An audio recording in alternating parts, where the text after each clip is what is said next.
जो Donald Trump Iran में regime change करने का बात कह रहे थे, वही डोनाल्ड ट्रंप को अब समझ में नहीं आ रहा है करे तो करे क्या।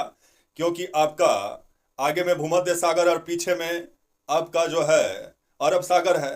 अब जिस तरह से मझधार में इनकी नैया जो फंसी हुई है ट्रंप का, तो इस नैया का खेवैया कौन बनता है देखने वाली बात होगी। लेकिन जिस तरह से अमेरिका में जिस तरह से खबर आ रहा है कि सेना के उच्च अधिकारियों को जिस तरह से ट्रंप साहब हटा दिए हैं, कुछ मंत्रियों को हटा दिया गया है, क्योंकि ट्रंप के नज़र में ये लोग अच्छा काम नहीं कर रहे हैं, ये लोग युद्ध का विरोध कर रहे हैं। मतलब जो युद्ध का विरोध अमेरिका में जो भी लोग कर रहे हैं वो पागल हैं। इतना बड़ा जो अमेरिका में प्रदर्शन हुआ, करोड़ों लोग आपका लाखों लोग जिस तरह से 50 शहरों में जिस तरह से प्रदर्शन किए और ट्रंप का ये जो युद्ध चल रहा है इसको लेकर के विरोध भी जताए। लेकिन जिस तरह से ट्रंप का मनमानी जो देखने को मिला और ट्रंप और ईरान के अधिकाई के वजह से आज दुनिया को आर्थिक संकट भी उठाना पड़ रहा है। तो वहीं आज युद्ध का 36-37 दिन होने जा रहा है, लेकिन अभी तक जो है इस युद्ध का कोई निर्णय नहीं निकला है। तो वहीं ये भी खबर सामने आ रही है कि जो एक पायलट ईरान में जो खोया था आपका अमेरिका, उस पायलट को खोजने में अमेरिका कामयाब हुआ है और 4 तारीख को ही पायलट को खोज लिया था अमेरिका, जिस तरह से खबर आ रही है 4 अप्रैल को। तो वहीं अभी लेटेस्ट जानकारी आपको देंगे युद्ध से जुड़ा हुआ। और ट्रंप का जिस तरह से फिर से एक बयान सामने आया है, अब 9 अप्रैल तक का अल्टीमेटम ट्रंप की तरफ से दिया गया है। लेकिन ईरान जिस तरह से ट्रंप को फंसा दिया है, अब ट्रंप को समझ में नहीं आ रहा है वो करे तो करे क्या। नमस्कार, मेरा नाम विश्वजीत कुमार और आप देख रहे हैं वाक फॉर इंडिया न्यूज। खबर जिस तरह से निकल के सामने आ रही है कि डोनाल्ड ट्रंप जो है जो अधिकाई किए और इजराइल के साथ मिलके जो ईरान को ये लोग तहस नहस जो किए, आज ईरान में आपका जो है हजारों लोग मारे गए, हजारों लोग घायल हैं। एक बिनाब शहर में लड़कियों का स्कूल को जो टारगेट किया गया, जिसमें 170-75 लड़कियों का जो मौत हुआ, आपका छात्राओं का जो मौत हुआ, उसको लेकर के दुनिया में किरकिरी हुआ ट्रंप का और नेतन्याहू का।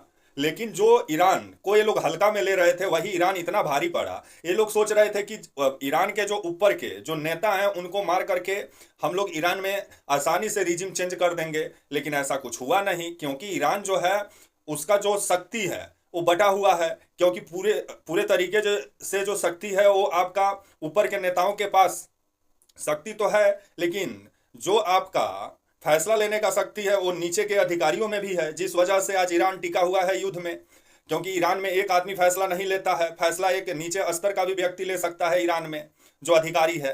तो वहीं खबर जिस तरह से आ रहा है कि ईरान की जनसंख्या भी 9 करोड़ है और लाखों का सेना है ईरान के पास। और अमेरिका का कहना है कि जो आपके नाटो देश हैं वो हमारे मदद करे हुर्मुज स्ट्रेट को खुलवाने के लिए। तो नाटो का कहना है कि हम लोग वैसा जगह पे अपने सैनिक को नहीं भेजेंगे जहां सैनिकों को खोना पड़े और सैनिकों का शहादत हो।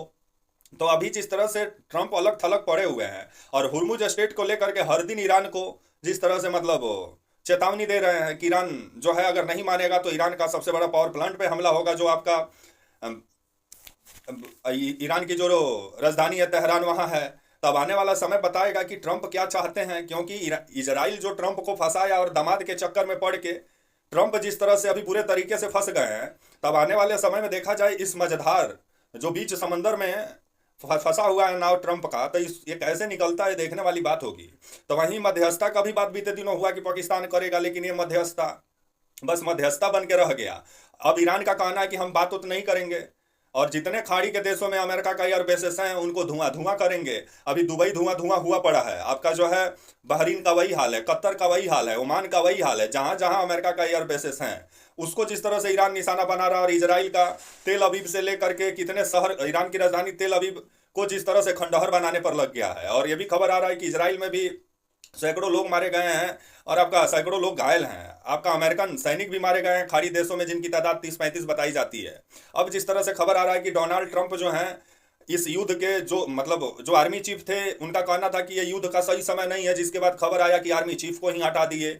और जिस तरह से अपने मंत्रिमंडल में से भी कुछ लोगों को हटाए हैं, यहाँ तक सेना प्रमुख, रक्षा सचिव तक का मतलब अटॉर्नी जनरल तक का मतलब जिस तरह से मतलब अभी हटाया जा रहा है उन लोगों को, क्योंकि वो लोग ट्रंप के अनुसार काम नहीं कर रहे हैं। तो जो अमेरिका अपने आप को लोकतंत्र का सबसे बड़ा चेहरा बनता है, वहां जिस तरह से एक व्यक्ति अपना मनमानी कर रहा है, उसका विरोध अमेरिकन जनता भी कर रही है। सड़क पर भी अमेरिकन जनता उतरी है नो किंग का पोस्टर लेके।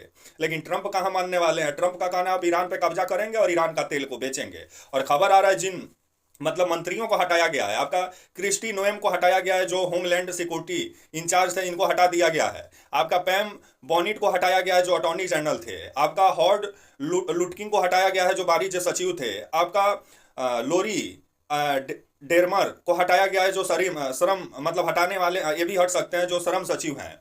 तो वहीं ये भी खबर आ रहा है कि रक्षा में आपका रक्षा सचिव को ही हटा दिया गया है, क्योंकि वो ट्रंप के नज़र में अच्छा काम नहीं कर रहे हैं, पीटर हेक्सेट। तो वहीं आपका सेना प्रमुख को हटा दिया गया है, आपका रैंडी जॉर्ज को। तो वहीं आपका ट्रेनिंग कमांडर आर्मी के जो हैं उनको भी हटा दिया गया है, आपका डेविड होनेन को। तो वहीं सेना में एक मेजर रैंक के अधिकारी को भी हटाया गया है, जिनका नाम ग्रीन है। तो जिस तरह से मतलब जो ट्रंप के अनुसार जो अधिकारी काम नहीं कर रहे हैं, जो आर्मी में जो जनरल जो अफसर इनका बात नहीं मान रहे हैं, तो उनको पद से ही हटा दिया जा रहा है और रिटायर कर दिया जा रहा है। और ट्रंप अपने अनुसार जिस तरह से सेना प्रमुख और जिस तरह से मंत्री बना रहे हैं, जिसका विरोध इन्हीं के सांसद कर रहे हैं आपका जो है अमेरिका में, तब आने वाला समय ही बताएगा कि ये युद्ध मतलब किस ओर दुनिया को लेके जा रहा है। वैसे तो आर्थिक नुकसान पूरा दुनिया तो उठा ही रही है, जहां डीजल, पेट्रोल, एलपीजी गैस का किल्लत भारत में भी देखने को मिल रहा है। अब आने वाला समय ही बताएगा कि इस समस्या का समाधान कब तक होता है। 9 तारीख तक का डेडलाइन एक बार फिर से ट्रंप के तरफ से दिया गया है। तो वहीं 4 अप्रैल को खबर आया कि जो 2 पायलट जो गिरे थे आपका ईरान का दक्षिणी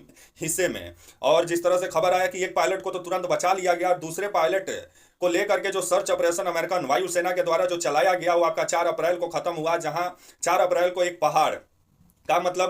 पहाड़ का मतलब जो गुफा होता है वहां से पायलट को निकालने में कामयाब हुई है आपका जो है अमेरिकन वायुसेना। और पायलट जो था वो मौत और जिंदगी के बीच में लटका हुआ था, क्योंकि एक तरफ से ईरान के सैनिक भी खोज रहे थे और पायलट को वहां से निकालने में अमेरिका का जिस तरह से एक विमान का भी नुकसान हुआ है, जो खबर आ रहा है F-15 का।